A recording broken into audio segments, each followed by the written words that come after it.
नमस्कार, आज का हमारा टॉपिक है सीज़र। आज जानेंगे सीज़र के बारे में। सीज़र को हिंदी में दौरे भी कहते हैं।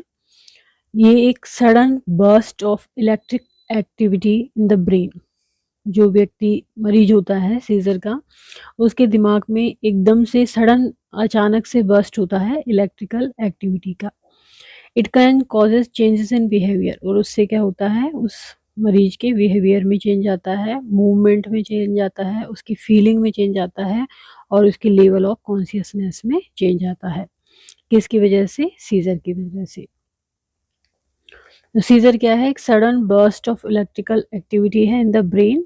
It can cause changes in behaviour, movement, feelings and level of consciousness. Epilepsy क्या है? इज डिफाइंड एज हैविंग 2 और मोर सीजर, 2 या 2 से अधिक सीजर आना एटलीस्ट 24 आवर्स अपार्ट, 24 घंटे के अंतराल में, that don't have a non cause, जिसका कि कोई कारण अच्छी तरह से पता नहीं हो कि इसका क्या कारण है। तो सीजर को हम इस तरह से भी कह सकते हैं, is a surge of abnormal electrical activity in the brain. The most recognisable symptom of seizure क्या होता है? टेम्परेरी लॉस ऑफ कॉन्शियसनेस होना, थोड़ी देर के लिए कॉन्शियसनेस लॉस हो जाना, और अनकंट्रोल्ड मूवमेंट होना, कन्वर्जन आना। Type of seizure, mainly 2 type के होते हैं सीजर, जनरलाइज्ड और फोकल। जनरलाइज्ड ऑनसेट सीजर, इसमें क्या होता है, इलेक्ट्रिकल जो एक्टिविटी होती है वो ब्रेन के दोनों तरफ स्टार्ट होती है एक ही समय में। Electrical activity start on both side of brain at the same time.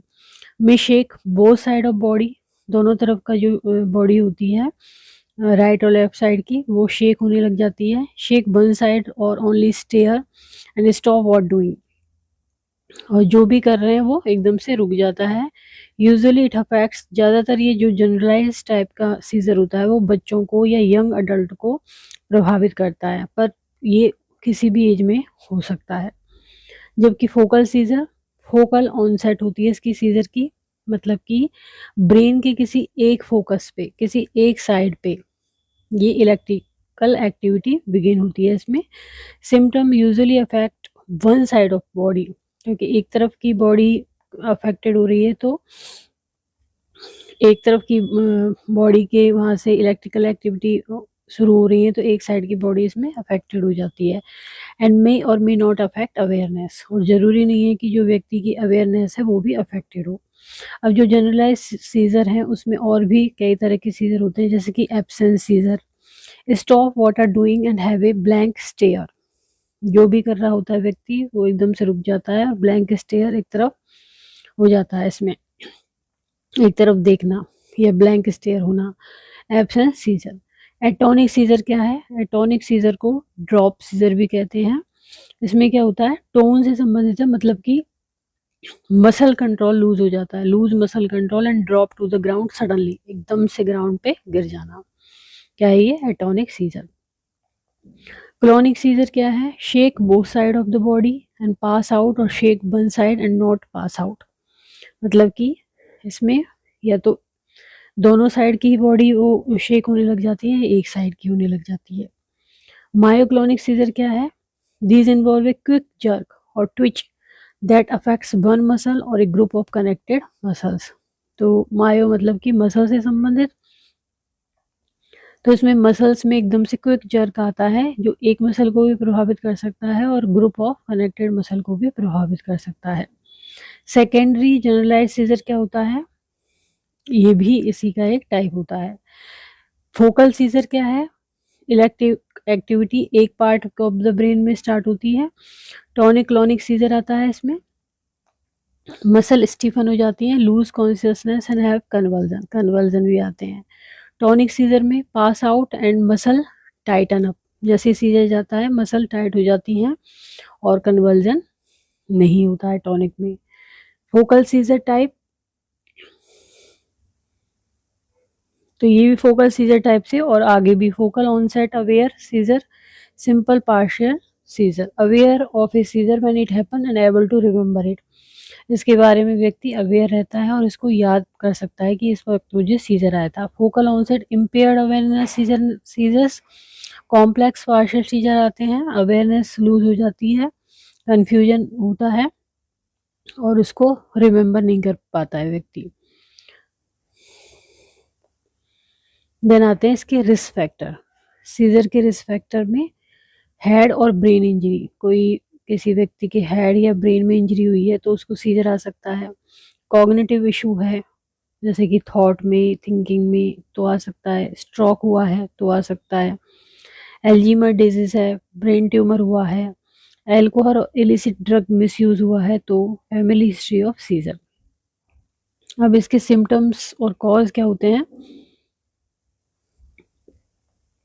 तो मेनली सिम्टम्स पढ़ेंगे यहाँ पे हम। Loss of consciousness, uncontrollable movement होना जैसे कि convulsion, muscle spasm, jerking, staring, एक तरफ लगातार देखना।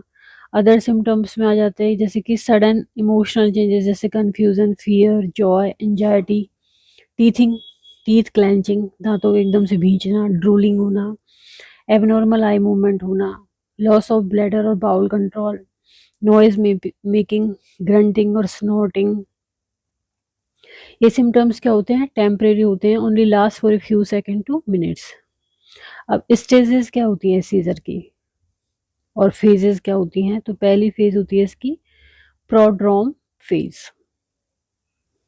प्रोड्रोम फेज में क्या होगा, बिफोर ए सीजर में नोटिस मूड और बिहेवियर चेंजेस। जब सीजर शुरू होता है उससे पहले व्यक्ति का मूड और बिहेवियर चेंज होता है। फील लाइट हेडेड और हैव ट्रबल फोकसिंग, किसी भी चीज़ पे फोकस करने में उसको परेशानी होती है। डेज बिफोर ए सीजर में हैव ट्रबल स्लीपिंग, और सीजन आने से पहले एक दिन पहले उसको सोने में भी परेशानी होती है। तो ये तो हो गई प्रोड्रोम फेज। दूसरी फेज क्या है, ऑरा फेज। ऑरा फेज में क्या होगा, right before the first symptom of a seizure start. पहला सिम्टम जब सीजर का आता है उससे पहले ये होती है, मे नोटिस विजन चेंजेस, उसको व्यक्ति को लगता है कि उसका विजन चेंज हुआ है, हेडेक होना, डिजीनेस, चक्कर आना, nausea, anxiety, fear, changes to senses में जैसे कि टेस्ट में, साउंड में, स्मेल और फीलिंग में चेंज आना, तो ये होती है ऑरा। इक्टल फेज क्या है, this is when a seizure happens, experience seizure symptoms, यहाँ पर सीजर आता है। पोस्ट इक्टल फेज में क्या होगा, immediately after a seizure end, जैसे ही सीजर एंड होता है, may feel confused, exhausted, sore, strong emotion and more. Exhausted, थका हुआ महसूस करेगा आदमी, कंफ्यूज महसूस करेगा, स्ट्रॉन्ग इमोशंस आना। तो ये 4 फेज हो गई, प्रोड्रोम, ऑरा, इक्टल और पोस्ट इक्टल। अब सीजर के ट्रिगर क्या क्या हो सकते हैं, किन चीज़ों से सीजर ट्रिगर हो सकता है, तो एबनॉर्मल ब्लड शुगर लेवल हुआ है, लो या वेरी हाई ब्लड शुगर, जैसे कुछ मेडिकेशन है जैसे कि बुप्रोपियन, फ्लैशिंग और फ्लिकरिंग लाइट्स हैं, हीट इलनेस, हाई फीवर है, स्लीप डिप्राइवेशन है, स्ट्रेस है, substance use including alcohol withdrawal. Condition that cause seizure हम पढ़ ही चुके हैं, aneurysm, brain tumour, cerebral hypoxia, cerebrovascular disease, diabetes, severe concussion and trauma to brain injury, especially one with loss of consciousness, degenerative brain diseases जैसे कि Alzheimer disease, front temporal dementia, eclampsia है, electrolyte problem है जैसे कि low sodium, hyponatremia, calcium और magnesium, epilepsy है, seizure that happen frequently without any clear or underlying cause, genetic conditions है। Complication क्या हो सकती है सीजर की, seizure often involve losing consciousness and passing out. When this happen there is a risk of injury from falling or suddenly stopping what doing at time, like driving, operating machinery और climbing Heights. ये सब कर रहा है मान लो व्यक्ति और एकदम से उसको सीजर आता है तो सडन फॉलिंग हो सकती है। कन्वर्जन में cause smack arm or leg on hard object causing cuts, bruises और ब्रोकन बोन्स। हड्डी भी टूट सकती है व्यक्ति की, कट लग सकता है किसी भी चीज़ से। स्टेटस एपिलेप्टिकस कब होता है, when a seizure last for more than 5 minutes, 5 minute से ज़्यादा यदि सीजर चलता है, more than 1 seizure without enough time between them to recover, या फिर एक से ज़्यादा सीजर आ रहे हैं बीच में कोई रिकवर का टाइम नहीं आ रहा है, तो वो क्या है, स्टेटस एपिलेप्टिकस। स्टेटस एपिलेप्टिकस क्या होती है, लाइफ थ्रेटनिंग होती है, medical emergency, life threatening medical emergency होती है क्योंकि इसकी वजह से ब्रेन डैमेज हो सकता है और डेथ भी हो सकती है। अब डायग्नोसिस और टेस्ट क्या होते हैं, तो ये health care provider usually neurologist जो होता है वो डायग्नोज करता है सीजर को, किसके बाद में फिजिकल एग्जामिनेशन करता है वो, न्यूरोलॉजिकल एग्जामिनेशन और टेस्टिंग। टेस्ट में न्यूरोलॉजिकल एग्जाम आ सकते हैं, ब्लड टेस्ट आ सकते हैं जिसमें कि blood sugar level, look for sign of infection और जीन कंडीशंस हो सकती हैं। Level of salt in the body को भी चेक कर सकता है। Manage the balance of fluids, ये सॉल्ट कहलाते हैं इलेक्ट्रोलाइट्स। इसके अलावा स्पाइनल ट्रैप या लंबर पंक्चर प्रोसीजर कर सकता है। This procedure collect a sample of fluid from the spine for testing. इसको लंबर पंक्चर भी कह सकते हैं और इससे इन्फेक्शन का पता लगता है, जैसे मेनिंजाइटिस वगैरह, ये कोई इन्फेक्शन तो नहीं है जिससे कि सीजर आ रहा है। इसके अलावा इलेक्ट्रोएन्सेफेलोग्राम या ईईजी कराई जाती है। Electrodes are put on the scalp to record the electrical activity of the brain. The electrical activity show up as wavy lines on an EEG recording. The EEG may show pattern that tell whether seizure likely to happen again. तो इससे ये पता लग जाता है उस pattern से कि दोबारा सीजर तो नहीं आने वाला। इसके अलावा एमआरआई स्कैन किया जाता है, इससे भी पता लग जाता है कोई ब्रेन में चेंजेस जो कि सीजर आ सकता है। सीटी स्कैन में x ray to get cross sectional image of brain. CT scan can show the changes in brain that might cause a scissor.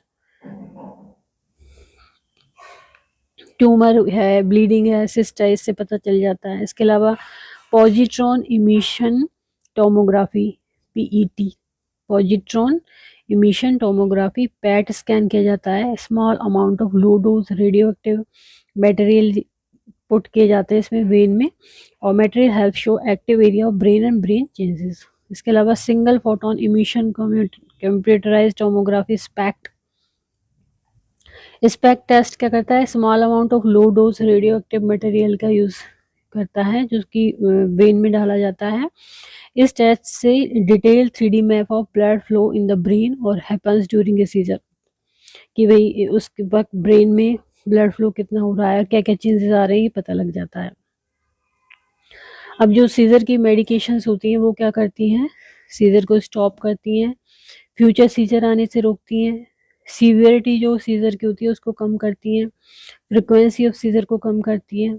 ज़्यादातर कॉमन मेडिकेशन जो यूज होती है वो हैं benzodiazepine, carbamazepine, diazepam, gabapentin, lamotrigine, oxcarbazepine, बेजेपिन, phenytoin, pregabalin, valproic acid. तो ये जो भी मेडिसिन है वो डॉक्टर के प्रेस्क्रिप्शन पर ही लें। ये केवल एक जनरल नॉलेज के लिए यहाँ पर दवाइयों के नाम दिए गए हैं। Most seizure last from 30 second to 2 minutes. ज़्यादातर जो सीजर होते हैं वो 30 सेकेंड से 2 मिनट के अंदर ख़त्म हो जाते हैं। ए scissor that lasts longer than 5 minutes is a medical emergency. Seizure can happen after a stroke or head injury, और इसके अलावा जैसे इन्फेक्शन है, मेनिंजाइटिस वगैरह, इससे भी हो सकता है। डाइट थेरेपी में इसमें कीटोजेनिक डाइट ज़्यादातर प्रेस्क्राइब की जाती है सीजर मैनेजमेंट के लिए। डॉक्टर के प्रेस्क्रिप्शन पर ही लें ये डाइट भी। Ketogenic diet high in fat होती है और वेरी लो इन कार्बोहाइड्रेट होती है, high in fat or very low in carbohydrate, but it can be hard to follow because there is small range of food allowed. कुछ ही range होती है food की कि ये ले सकते हैं, नहीं ले सकते। Other version of high fat and low carbohydrate also may be helpful too but do not work as well. तो इसमें अभी जो डाइटिशियन है या जो डॉक्टर्स हैं उसमें इसमें अभी क्लियर कट नहीं पता कि कौन सी डाइट सही रहती है। इसके अलावा जो अदर डाइट है उसमें लो ग्लाइसेमिक इंडेक्स वाली और एटकिंस डाइट भी कई बार प्रेस्क्राइब की जाती हैं। सर्जरी, यदि treatment with at least 2 anti scissor medication doesn't work, काम नहीं कर रहा है, मेडिकेशन दे दिए तो सर्जरी भी की जा सकती है, ये डॉक्टर डिसाइड करते हैं। Surgery work best for people who have seizure that always begin in the same place in the brain. जब एक ही प्लेस पे ब्रेन में सीजर स्टार्ट होता है तो वहाँ पर सर्जरी कारगर होती है।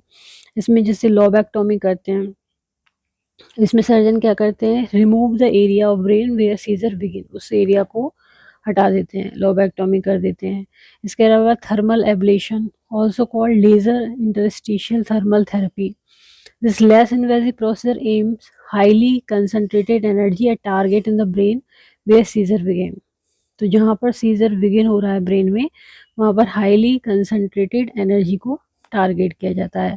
इससे क्या होता है, डिस्ट्रॉय कर देते हैं ब्रेन सेल को जो कि सीजर कॉज कर रही हैं। इसके अलावा मल्टीपल सब पायल ट्रांसेक्शन भी होता है। इस सर्जरी में क्या होता है, सेवरल कट्स लगाए जाते हैं ब्रेन में प्रिवेंट सीजर को प्रिवेंट करने के लिए। Surgeons do this most often when they can't safely remove the area the brain where seizure start. जब वो अच्छी तरह से ये नहीं जान पाते कि कौन सा पार्ट हटाना है, तो ये यूज करते हैं। इसके अलावा corpus callosotomy, this surgery cuts the network of link between neurons of the right and left half of the brain. This is used to treat seizure that start in one half of the brain. यदि brain के half जो portion है उसमें से start हो रहा है तो ये करते हैं, and travel to the other half, but even after surgery seizure may still happen on the side of the brain where they started. इसके अलावा हेमीस्फेरोटॉमी, ये ऑपरेशन भी किया जाता है, hemispherotomy. This surgery separate one side of the brain from the rest of the brain and body. ये दूसरे part of brain से और बॉडी से डिस्कनेक्ट कर देती है उस साइड को, ब्रेन की उस साइड को। सर्जन ये उस कंडीशन में करते हैं जबकि मेडिसिन जो है वो सीजर को मैनेज नहीं कर पाती है और सीजर केवल हाफ ऑफ द ब्रेन को अफेक्ट कर रहे हैं। इसके अलावा इलेक्ट्रिकल स्टिमुलेशन भी दिए जाते हैं सीजर को रिलीफ करने के लिए, जैसे कि वेगस नर्व स्टिमुलेशन। इसमें क्या किया जाता है, device placed under the skin of the chest stimulate the vagus nerve in the neck, this send signal to the brain that lessen seizures, जिससे कि सीजर कम हो जाए। इसके अलावा रेस्पॉन्सिव न्यूरो स्टिमुलेशन किया जाता है। Surgeon place this device on the brain or in brain tissue, the device can tell when seizure activity start. इससे पता लग जाता है कि कब सीजर एक्टिविटी स्टार्ट होगी। तो ये क्या करता है, इलेक्ट्रिकल स्टिमुलेशन भेजता है टू स्टॉप द सीजर। इसके अलावा डीप ब्रेन स्टिमुलेशन भी किया जाता है। डीप ब्रेन स्टिमुलेशन में क्या किया जाता है, surgeon place thin wire called electrode in certain area of brain to produce electrical impulses. Brain के सर्टेन एरिया में इलेक्ट्रोड प्लेस किए जाते हैं जिससे कि इलेक्ट्रिकल इम्पल्स प्रोड्यूस हो, और ये इम्पल्स क्या कर देते हैं, बॉडी को मैनेज करते हैं, ब्रेन एक्टिविटी को जो कि सीजर कॉज करता है उसको मैनेज कर देते हैं। The electrode attach to pace maker like device placed under the skin of chest, the device manages how much stimulation happen. Pregnancy or seizure, valproic acid is medicine for generalized seizure that has been linked with cognitive issues and neural defects such as spina bifida in babies. तो ये valproic acid जो है वो generalise scissor के लिए medicine use करती है और यूज की जाती है, और ये मानी जाती है कि जो प्रेगनेंसी में बेबीज को स्पाइना बिफिडा जैसे न्यूरल ट्यूबल डिफेक्ट इससे लिंक हो सकते हैं। तो प्रेगनेंसी में जो सीजर की मेडिसिन है वो डॉक्टर की सलाह पर ही लेनी चाहिए, जिससे कि बच्चे को और मदर को कोई परेशानी ना हो। तो आज हमने जाना सीजर के बारे में। यदि वीडियो आपको पसंद आता है तो इसको लाइक करें, चैनल को सब्सक्राइब करें, कमेंट करें और शेयर करें। Thank you.